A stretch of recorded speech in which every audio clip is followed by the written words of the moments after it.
ರಾಮನಗರದ ಹಾರೋಹಳ್ಳಿ ಕೈಗಾರಿಕಾ ಪ್ರದೇಶದಲ್ಲಿ ಮತ್ತೆ ಅಗ್ನಿ ಅವಘಡ ಸಂಭವಿಸಿದೆ. ಗಮ್ ತಯಾರಿಕೆ ಮಾಡುವಂತಹ ಕಾರ್ಖಾನೆಯಲ್ಲಿ ಬೆಂಕಿ ಅವಘಡ ನಡೆದಿದ್ದು ಅಗ್ನಿಯ ರೌದ್ರ ನರ್ತನಕ್ಕೆ ಫ್ಯಾಕ್ಟರಿ ಧಗಧಗಿಸಿ ಹೊತ್ತಿ ಉರಿದಿದೆ.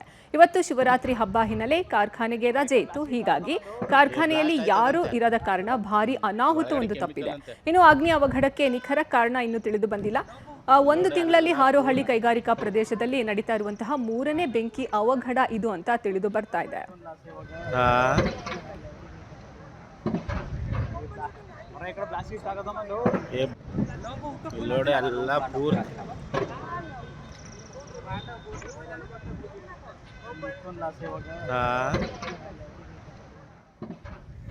ಇದು ರಾಮನಗರದ ಹಾರೋಹಳ್ಳಿ ಕೈಗಾರಿಕಾ ಪ್ರದೇಶದಲ್ಲಿ ಅಗ್ನಿ ಅವಘಡ ಸಂಭವಿಸುತ್ತಿರೋದು ನೀವು ನೋಡ್ತಾ ಇದ್ದೀರಾ ದೃಶ್ಯಾವಳಿಗಳಲ್ಲಿ.